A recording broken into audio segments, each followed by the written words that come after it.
축구의 묘미가 어디에 있습니까? 전반전이 있고 후반전이 있다는 게 있는 것이죠. 전반전을 하다 보면은 이길 때도 있지만 이렇게 질 때도 있는 것입니다. 2대 0으로 진다든지 3대 1로 진다든지 이렇게 해서 전반전이 끝나고 후반전이 시작되었을 때 더 열심히 집중해서 하다 보면은 이렇게 추격골도 넣고 또 동점골도 넣고 그 역전골도 넣게 되어지면은 그때는 이제 난리가 나는 것입니다. 와, 우리가 이기는구나, 이겼다. 네, 승리의 환희가 복배기가 되는 것입니다. 그래서 어느 팀이든지 전반에 질질 끌려간다고 해서 포기하는 팀은 없습니다. 아무리 못해도 후반에 우리가 만회하겠다, 따라잡겠다, 역전을, 반전을 이렇게 이끌어가겠다 하고 다짐하는 것이죠. 그래서 경기에 1분이 남고 1초가 남아도 휘슬이 불릴 때까지 결코 포기하지 않고 모든 선수들이 하나된 마음으로, 또 코치들과 감독이 하나된 마음으로 할 때에 그 경기가 반전을 또 누리게 되고 역전을 누리게 되어서 재미를 더하게 되는 것입니다. 성도의 삶도 마찬가지라고 생각합니다. 우리가 믿음으로 살아가고 또 하나님의 인도하심 따라 살아가지만 이 땅의 삶이 결코 녹록지 않습니다. 광야와 같은 인생이기 때문에 우리가 생각하고 계획했던 대로 모든 일들이 다 되지는 않습니다. 우리 내 처지를 봐도 그렇지 않습니까? 여러분의 처지를 봐도 그렇지 않습니까? 누가 이 세상에서 여러분을 알아줍니까? 누가 이 세상에서 우리 교회를 알아줍니까? 세상적인 관점으로 보면은 참 우리가 믿음이 있고 하나님을 향해서 열심을 다하고 신실하게 살려고 해도 이게 되는 게 없고 하는 일마다 안 되는 투성이가 될 때가 있더라는 것입니다. 여러분, 초대교회가 그랬습니다. 하나님을 믿는다고, 예수님을 믿는다고 하는데 그들은 그 믿음으로 인하여 더 큰 핍박을 당하게 되고 박해를 당하게 되고, 여전하되 예수를 믿는 믿음은 있지만 가난을 벗어나지 못하고 있다는 것입니다. 중요한 것은 무엇입니까? 우리 이 땅의 삶은 이 전반전과 같다는 것입니다. 그러나 하나님께서 우리에게 은혜로 붙들어 주시고 우리에게 일으켜 세워주실 때에 우리의 영원한 생명 가운데 승리가 있는 줄 믿으시길 바랍니다. 주님이 오시는 날, 하나님께서 강력하게 임하시는 때에 우리의 인생은 변화되어서 하나님 보좌 앞에 서게 되는 줄 믿습니다. 많은 사람들은 이 땅에서 잘 되는 것, 이 땅에서 성공하는 것을 꿈꾸고 살아갑니다. 저도 그런 사람들 중에 한 사람입니다. 우리가 그렇지 않습니까? 그러나 우리의 싸움은 무엇입니까? 이 땅에서 잘 되는 것에 우리의 마음을 빼앗기는 것이 아니라 장차 하나님 나라의 그 영광을 바라볼 수 있는 믿음의 눈이 열리고 장차 예수 그리스도께서 다시 오시는 그날 우리의 존재가 어떻게 변화되어지고 어떻게 하나님 앞에 나아가게 되어질지 그 모습 가운데 우리의 마음을 집중하는 데 있는 것입니다. 이 땅을 살아갈 때 우리가 우리 자신을 높이려고 하면 하나님은 여러분을 낮추실 것입니다. 그러나 우리가 낮은 데 거하려고 하고 우리의 모습을 낮추는 그 자리에 거하려고 할 때 하나님께서 우리를 붙들어 주셔서 높여주시는 줄 믿으시길 바랍니다. 사도 바울은 우리 지난주에도 확인했지만 본문 2장 4절에서 8절 말씀에 그 초대교회를 향해서 특별히 빌립보 교회 성도들을 향해서 뭐라고 말씀하고 있습니까? 너희들은 이 마음을 품으라. 곧 그리스도 예수의 마음이라는 것입니다.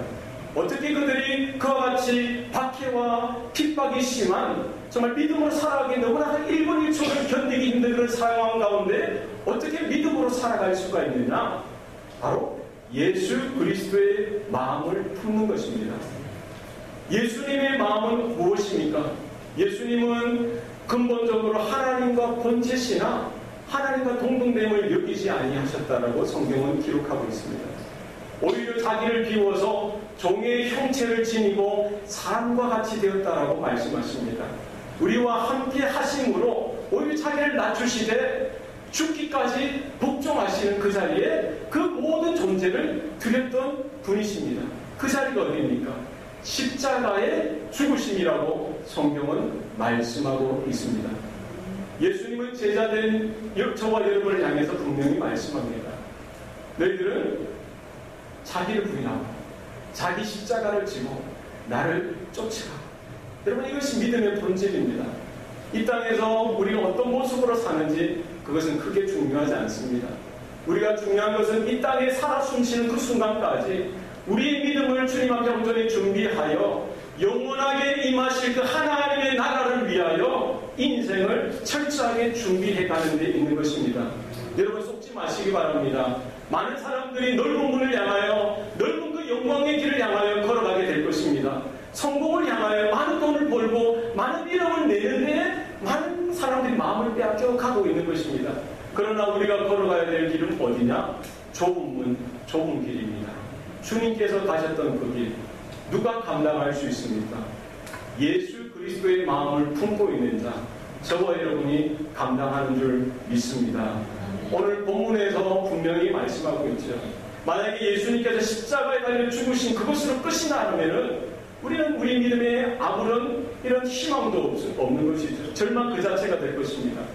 예수님은 하나님의 영원하신 섭리와 뜻을 쫓아서 십자가에 죽으셨습니다. 세상은 그것을 끝난 줄 알았겠죠. 끝장이다, 막장이다, 이제 끝났어. 그러나 무엇입니까? 오늘 본문 9절 말씀에 보면은 이러므로 하나님이 그를 지극히 높이심으로 할렐루야. 이것이 복음입니다. 이것이 믿음의 반전이요 믿음의 역전인 것입니다. 세상은 예수를 저주하고 예수를 십자가의 그 처형틀에서 죽였지만 하나님은 포기하지 아니하시고 그를 붙드시고 지극히 높은 곳으로 올리신 것입니다. 할렐루야. 믿습니까? 3일 동안 예수님은 그 무덤 가운데 죽으셨어야만 했습니다. 하나님은 그 예수님을 3일 만에 죄와 사망의 모든 권세를 깨뜨리시고 일으켜 세워주셨을 뿐만 아니라 어디까지 올려주셨습니까? 그 하나님 나라 하늘 보좌 하나님의 그 우편의 자리까지 예수님을 올려주신 줄 우리는 믿습니다. 여러분 십자가는 이 땅에서 이 세상에서 가장 낮은 자리입니다. 가장 비참한 자리고 가장 처참한 자리입니다. 그 낮은 그 자리에 있던 예수 그리스도를 하나님께서는 올리시는데 하늘 보좌 하나님 바로 우편까지 올려주십니다. 이 땅에서 아무리 높은 자리가 있다고 해도 그 하늘 보좌에 비하면은 아무것도 아닌 것이죠. 나땡입니다. 하나님께서 붙들어 주시고 하나님께서 세워주시고 일으켜주시기만 한다면 그것이 복음이요 그것이 소망이요 우리의 참된 희망인 줄 믿습니다. 성도는 누구입니까? 하나님이 붙드시고 하나님이 일으켜 세워주시고 궁극적으로 영원한 하나님 나라가 임하실 때에 높이 올려주시는 복이 있는 줄 여러분 믿으시길 바랍니다. 오늘 우리 교회가 그렇습니다. 우리 교회 모습 얼마나 참 견적이 안 나오지 않습니까? 이런 말하면 섭섭할 수도 있겠지만 답이 안 나오잖아요. 인간적인 관점으로 보고 세상적인 관점으로 볼 때는 그렇습니다. 할 말 없어요 저도. 그러나 하나님 나라의 관점으로 보고 복음의 관점으로 볼 때 예수의 생명 그 십자가의 관점으로 볼 때 이 자리가 하나님 구원의 역사가 임하는 자리이고 하나님의 놀라운 나라가 임하는 자리인 것을 여러분 믿으시길 바랍니다. 우리가 하나님과 동행할 수만 있다면 주님의 그 이끄심에 우리의 삶을 들여칠 수만 있다면 하나님께서 여러분의 인생 그 한 심령을 책임지시고 이 교회와 여러분의 가정을 책임지시고 하나님의 때에 일으켜 높이 지극한 높은 자리까지 일으켜 세우시는 줄 믿으시길 바랍니다. 구약이 여기에 대해서 증언하고 있습니다. 여러분 요셉의 인생을 보십시오. 형들에게 미움을 당하고 배반을 당하여서 어떻게 됩니까? 노예로 팔려가게 되는 것이죠. 이 정도 막장 가족이 어디 있습니까? 혹시 여러분들 아무리 힘들고 어렵다고 해도 여러분들 형들이나 여러분들의 그 손위에 혈육에 있는 형제들이 혹시 여러분을 노예로 요즘 말은 무엇입니까? 인신매매 말도 잘 안 나옵니다. 인신매매 인신매매 법은 누가 보통합니까? 흉악하게 생긴 사람들이 하지 않습니까? 그런데 요셉이 그 형들에게 뭐를 당한 겁니까? 인신매매를 당한 거예요. 미워서. 여러분 요셉을 생각해보세요. 얼마나 낙심하고 낙담할 수밖에 없는 그런 환경입니까? 그러나 그 자리에서 그는 마음을 놓지 않고 믿음을 놓지 않았어요. 나와 동행하시는 그 하나님을 향해서 온전히 믿음의 관점을 놓지 않았습니다. 성경은 분명하게 기록하기를 하나님의 은혜가 그와 함께 하심으로 그에게 형통한 복이 있다라고 성경은 말씀합니다. 여러분 보디발의 아내가 유혹할 때에도 그는 하나님 앞에서 내가 어떻게 범죄하리요? 그의 거룩함을 하나님 앞에서의 온전함을 지켰습니다. 오히려 그로 인하여 오히려 더 모함을 당하게 되어서 깊은 감옥에 빠지게 되었을 때도 마찬가지죠. 늘 언제나 요셉 하면은 하나님의 은혜가 함께하고 하나님이 주시는 형통을 누리는 인생이라고 성경은 기록하고 있습니다. 그렇게 돼도 하나님은 만날 사람을 만나게 하시고, 술 맡은 관원과 떡 맡은 관원을 그들의 꿈을 또 해석하게 하시고, 또 그 애국 나라의 왕 바로의 꿈을 해석하게 하심으로 인하여 어떻게 해야 합니까? 그 나라의 최고의 자리, 총리 대신의 자리로 높여주시는 것을 볼 수 있습니다. 모세도 그랬고 다윗도 그랬습니다. 여러분 에스더도 그렇고 다니엘도 그렇습니다. 여러분 예수님의 12제자들은 다 마찬가지입니다. 하나님 나라의 관점에서 보면 이 땅에서는 쓸모없는 별 가치가 없는 존재이지만 하나님의 살아계신 그 능력의 장중에 붙들려지게 되어질 때에 하나님은 하나님의 때에 그들을 높이 들어서 사용하시는 줄 우리는 믿음의 눈으로 바라볼 수가 있는 것입니다. 여러분, 여러분의 생명, 여러분의 삶을 누구에게 맡기시렵니까? 하나님 앞에 예수님께 우리의 생명, 우리의 인생을 맡길 수 있길 바랍니다. 하나님의 인생도 주님 손안에 있음을 고백합니다. 나를 붙들어 주세요. 우리 자녀들의 삶도 하나님 주장하여 주옵소서. 우리 가정의 모든 일상을 하나님 주장하여 주시옵소서. 우리가 걸어갈 인생 하나님 편에 속하기 원합니다. 이렇게 믿음으로 고백하는 저와 여러분 될 수 있기를 바랍니다. 모든 이름 위에 뛰어난 이름을 주셨다라고 했습니다. 그 이름이 누구입니까? 예수 그리스도입니다. 여러분 이름에도 값이 있습니다. 그거 아세요? 이름에 값이 있어요. 요즘 얼마나 쟁쟁한 회사들이 많습니까? 여러분이 알고 있는 여러 회사들이 많죠. 세계적인 기업들. 그 브랜드 네임에 뭐가 있어요? 브랜드 가치가 있어요. 그거를 매년 가격을 매깁니다. 매년 가격이 어느 회사는 뭐 몇 칸 올랐다가 몇 칸 떨어졌다가 이렇게 오르내리락 하는 거예요. 이름에 값이 있는 거예요. 2015년에 보니까 2015년에 전 세계에서 최고 비싼 브랜드가 어딘 줄 아세요? 어디겠습니까? 이게 사무실에 있는 회사입니다. 애플. 네, 그 가치가 얼마나? 1219억 달러. 네, 별로 안 놀라시네. 나와 관계가 없으니까. 2등이 어딘 줄 아세요? 2등. 별로 중요한 건 아닌데. 2등이 어딘 줄 아세요? 올해 2등. 삼성. 864억 달러. 안 놀라시네. 3등이 어딘 줄 아세요? 3등? 3등이 구글. 700 얼마. 네, 그 가격이지. 그 다음에 4등이 어디더라? 마이크로소프트. 5등이 어디죠? 5등? 여러분이 쓰고 있는 버라이즌. 6등이 AT&T. 7등이 아마존. 8등, 9등, 10등. 10등은 이제 월마트인데. 네. 다 알 건 없지만 어쨌든 그 회사의 이름에 뭐가 있다는 거예요? 가격이 있다는, 값이 있다는 거예요. 가치가 있다는 것입니다. 우리도 이름값 해야 돼요. 여러분의 이름, 저의 이름에 뭐가 있다는 거예요? 가치가 있다는 거죠. 그 가격은 어떻게 매겨집니까? 우리가 어떻게 살아왔는지, 우리의 삶의 여정을 응축해서, 함축해서 그 이름을 들을 때 그 모든 가치가 나타나고 드러나게 되는 것이죠. 혹 여러분의 자녀들이나 조카 이름들 중에 뭐 히틀러라는 이름을 쓴 집은 없죠. 예, 혹시 뭐 나치를 아직도 추앙하고 숭배하는 그런 그룹들 중에서는 뭐 아돌프 히틀러 이런 이름을 쓰는 뭐 자녀들 이름을 지어줄 때 그렇게 쓰는 집안도 있을 수도 있겠지만 대부분 정상적인 사람이라면 그런 이름 쓰지 않습니다. 또 뭡니까? 김일성은 제가 아는 의사 중에 김일성 집사님 계신데 한자는 틀려요. 한자는. 그리고 또 김정일, 또 김정은. 예. 오늘 김정은 한국 남한 대한민국의 김정은이라는 배우도 있죠. 어쨌든 뭡니까? 이런 사람들 이름을 들으면 우리 인상이 짙어지는 거예요. 그렇죠? 히틀러.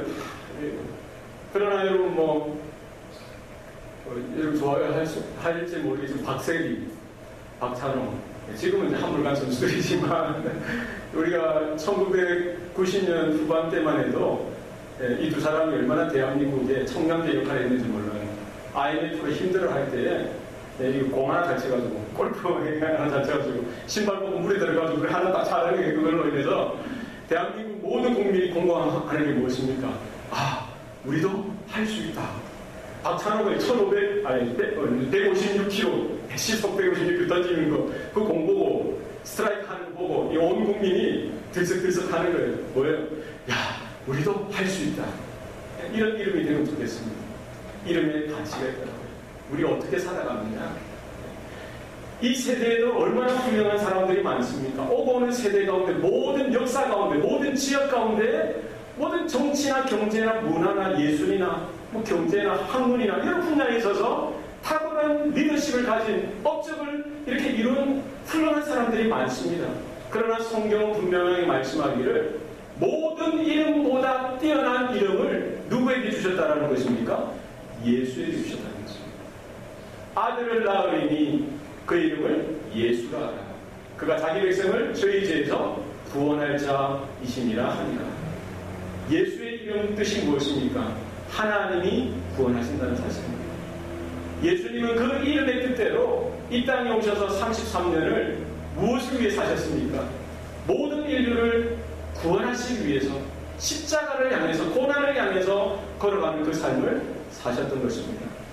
예수의 이름에 생명이 있고 예수의 이름에 능력이 있고 역사가 나타나는 줄 믿으시길 바랍니다. 사도 바울이 에베소에 전도할 때 일입니다. 그 얼마나 하나님의 성령에 붙들렸는지 하나님의 역사가 그의 사회 현장에 날마다 나타나는 것이지요. 이 사도 바울이 사용했던 이 앞치마 그리고 수건만 가지고 어느 귀신 들린 사람에게 덮어주면은 귀신이 떠나가는 역사가 나타났다라고 사도행전을 기록하고 있습니다.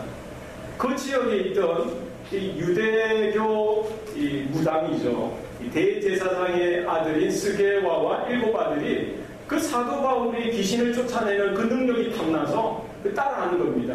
이 옆에 귀신 들린 사람이 여기 있어요. 그들에게 나가서 뭐라고 하는지 아세요? 사도 바울이 전했던 예수의 이름으로 내가 너에게 명한다. 떠나가라! 어떻게 됐겠습니까? 그 귀신 들린 자들이 뭐라고 하냐면은 우리가 예수도 알고 바울도 아는데 너희들은 누구냐 하면서 그들을 덮쳐서 그들을 공격했다고 성경은 기록하고 있는 것이죠. 베드로와 요한이 이제 기도하러 갈 때에 이제 성전을 향해서 나갑니다. 그 미문에 나면서부터 안진뱅이인 한 사람이 구걸을 하고 있는 거예요. 그 베드로가 그를 보아라고 불쌍히 여겨서 뭐라고 이야기합니까? 내게 은과 금은 없거니와 내게 있는 것으로 내게 주노니 나사렛 예수의 이름으로 내게 명하노니 일어나 걸으라.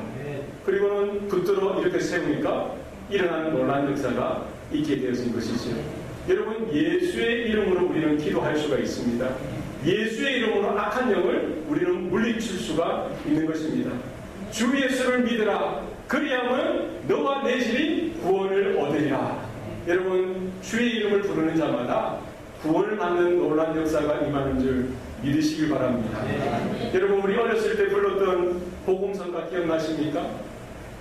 예수 이름으로 예수 이름으로 뭐로든 승리를 얻었네.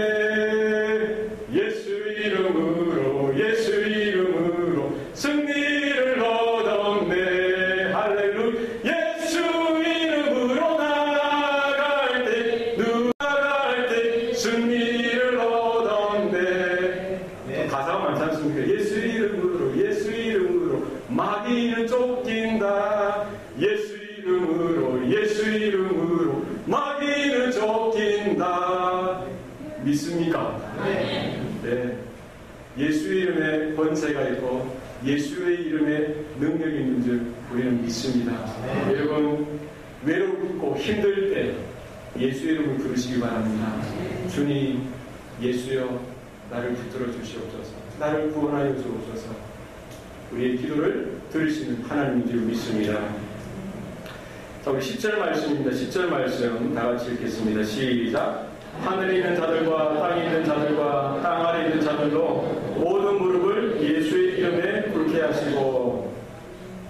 어떤 신학자는 여기 하늘에 있는 자들과 땅에 있는 자들과 땅 아래에 있는 자들, 이것을 해석할 때 하늘에 있는 자들은 하늘에 이제 예수 믿고 구원받은 백성들, 그리고 천사들이라고 해석하고, 땅에 있는 자들은 뭐 지금 우리 사람들, 그리고 땅 안에 있는 자들은 이제 지옥, 돌아가셔서 지옥에 있는 자들, 이 모든 이들이 예수의 이름 앞에 무릎을 꿇는다, 이렇게 해석하는 분이 있습니다. 그러나 이 헬라어를 보면은 여기에 있는 자들 할 때 이걸 좀 더 보다 효과적인, 보다 적절한 해석은 하늘에 있는 것들, 그리고 땅에 있는 것들, 땅 아래에 있는 것들로 해석하는 게 좀 더 적합한 것 같습니다. 그러면 하늘에 있는 것들은 누구입니까? 물론 구원받은 천국 간 백성들, 또 천사들을 포함해서 하늘에 누가 있습니까? 예, 뭐 새들이 있겠죠. 하나님의 피조물인 새들이 있죠. 그리고 또 뭐가 있어요? 해와 달과 별들이 있죠. 땅에는 누가 있습니까?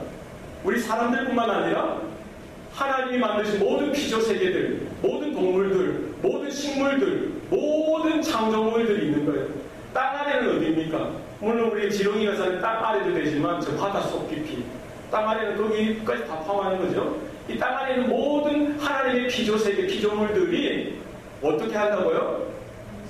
예수의 이름 앞에 무릎을 꿇는 일이 나타난다는 것입니다.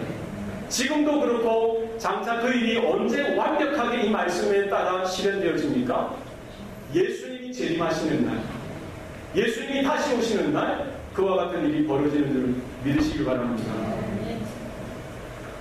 우리가 누구에게 무릎을 꿇는다라고 할 때, 이 고대 중동의 관점에서 보면은, 이 나라와 나라가 전쟁했을 때에 패배한 나라의 백성, 그 왕이나 신하들, 백성들이 승리한 그 나라의 왕 앞에 다 무릎을 꿇는 것입니다. 왜 그렇습니까? 은혜를 구하는 것이죠. 우린 저 땅은 절대적인 복종, 굴종, 항복을 뜻하는 것입니다. 은혜를 베풀어서 우리 목숨만을 살려달라는 것이죠. 그죠? 예수님 앞에 무릎을 꿇는다는 건 뭐예요? 예수님이 그 통치자요, 다스리는 분이시요, 주관자로서 이 땅에 곧 임하게 되신다는 사실입니다. 그리고 영적인 면에 있어서 예배와 관련되어진 것이죠. 우리가 하나님 앞에 나아가는 모습이 어떠해야 합니까? 꼿꼿하게 우리는 목을 세우고 허리를 세우는 것이 아니라 하나님 앞에 나아가는 자의 예배의 모습은 어떠해야 합니까? 무릎을 꿇어야 되는 거예요. 지금 우리가 의자에 다 앉아있지만 우리 어렸을 때 예전에 우리는 어떻게 예배드렸습니까? 마룻바닥에 뭐 방석이 있으면 좋고 방석이 없어도 우리는 어떻게 해요? 그 자리에 뭐 앉으면 먼저 무릎을 꿇고 하나님 앞에 기도하고 예배드리곤 했습니다. 네, 그것이 구약에서 나타나는 예배자의 모습이라는 거죠. 하나님 앞에 예배드리는 것은 하나님 앞에 무릎을 꿇고 납작 엎드려서 하나님이 나의 주인 되십니다. 하나님 나의 모든 것 되십니다. 이와 같은 믿음의 고백인 것입니다. 예수님이 초림하셨을 때, 처음 이 땅에 오셨을 때 아기 예수께 무릎 꿇어 경배한 자들은 누구였습니까? 목동들, 그리고 동방에서 온 박사들이 전부였어. 소수가 그 메시아의 탄생을 알게 되어지고 그때 초림하셨던 그 아기 예수를 경배하여 무릎 꿇은 그런 특권을 얻었습니다. 그러나 장차 예수님께서 재림하시는 그날 하나님의 나라가 강력하게 임하는 그때에는 어떻게 되는 거예요? 하늘에 있는 것이나 땅에 있는 것이나 땅 안에 있는 모든 것이 예수의 이름 앞에 무릎 꿇는 일이 나타나게 되는 줄 믿으시기 바랍니다. 지금 핍박과 박해 가운데 사로잡혀 있던 초대교회, 특별히 빌립보 교회 성도들 향해서 지금 사도 바울이 외치는 것이 무엇입니까? 너희들이 지금 이렇게 동굴에서 숨어서 예배드리고 이렇게 예배드리고 믿음으로 살아가는 것으로 인해서 이렇게 어려워하지만 포기하지 말라는 것입니다. 장차 예수께서 오실 때 땅 위에 있는 것과 이 하늘에 있는 것과 땅에 있는 것과 땅 아래에 있는 모든 것들이, 모든 열방이, 모든 종속이, 모든 만물이 예수 앞에 무릎 꿇고 예배드리는 날이 오게 될 것이다. 이것을 말하고 있는 것입니다. 우리가 예배드릴 때마다 앞으로 우리가 서게 되어질 그 예수 그리스도를 향한 그 영원한 예배에 우리가 참여하게 되어질 것을 여러분 상상해 보시기 바랍니다. 얼마나 감격스럽습니까? 우리가 주일마다 수요일마다 새벽 예배 때 예배드릴 때 이 모습처럼 우리가 장차 오실 그 예수님의 영광 앞에 서서 예수님을 찬양하고 그분 앞에 무릎 꿇어 예배드릴 때 옆에 누구를 발견해요? 우리 하모나 교회 장로, 우리 장로의 식구들 발견하면 얼마나 마음이 흐뭇하겠어요. 아이고 우리 장로님도 오셨네, 우리 목사님도 오셨네, 우리 권사님도 오셨네, 우리 성도님도 제목 기쁜가요? 뿐만 아니라 내가 오랜 세월 기도했던 그 한 영혼, 내가 정말 힘들고 어려웠지만 포기하지 않고 복음 전했던, 그래서 하나님의 구원을 경험했던 그 영혼이 그 예배 자리에 서게 되어지는 것을 보게 된다면 얼마나 감격이 있겠습니까? 우리가 직접 선교지를 향해서 나아가지 못하지만 우리가 협력하는 그 선교사님을 위하여 헌금도 하고 함께 기도하고 우리의 모든 정성을 들여서 그 선교지를 위해서 축복하는 그것으로 인하여 그 현장에 있는 그 영혼, 그 나라, 그 민족이 함께 예배드려지는 그 날을 여러분 상상해 보시기 바랍니다. 우리의 예배가 그 날을 준비하는 예배가 될 수 있길 바랍니다. 우리 교회가 존재하는 것, 우리 성도의 삶이 존재하는 건 무엇입니까? 왜 우리가 전도하고 선교하고 봉사에 힘을 써야 합니까? 왜 우리가 양보하고 낮아져야 합니까? 그것으로 인하여 한 영혼이라도, 한 가정이라도, 한 민족이라도 하나님께만 돌아올 수 있다면, 하나님께 예배드릴 수만 있다면 그것이 우리에게 가장 큰 은혜요 복인 것입니다. 우리 교회로 인하여, 우리 성도들로 인하여 열방이 주께로 돌아오는 놀라운 일이 나타날 수 있길 바랍니다. 우리 교회를 통해서 열방이 하나님께로 돌아올 뿐만 아니라 하나님을 예배하는 일들이 장차 일어나게 될 것을 여러분 믿음의 눈으로 바라볼 수 있길 바랍니다. 이와 같은 은혜가 우리 가정마다, 구역마다, 교회마다 온전하게 나타날 수 있기를 소원합니다. 우리 11절 말씀입니다. 11절 우리 다 같이 한번 읽겠습니다. 시작. 모든 입으로 예수 그리스도를 주라 시인하여 하나님 아버지께 영광을 돌리게 하셨느니라. 아멘. 모든 입으로 예수 그리스도를 주라 시인하여 하나님 아버지께 영광 돌리게 하셨다라고 성경은 말씀하고 있습니다. 여기에 모든 입이라고 나와 있는데 이 모든 입은 입술을 가리킵니다. 입술. 모든 입은 뭐라고요? 입술. 입술은 뭐 하겠습니까? 밥 먹을 때만 씁니까? 말할 때 쓰죠. 입술, 언어라는 말이에요. 언어. 모든 입, 모든 입술, 모든 언어. 이 언어가 어떻게 나뉩니까? 모든 민족이죠. 모든 민족, 모든 열방이 어떻게 되는 일이 생겨납니까? 예수 그리스도가 주로 신하는 일들이 나타나는 것을 통해서 하나님의 아버지께서 영광을 받으시겠다는 것입니다.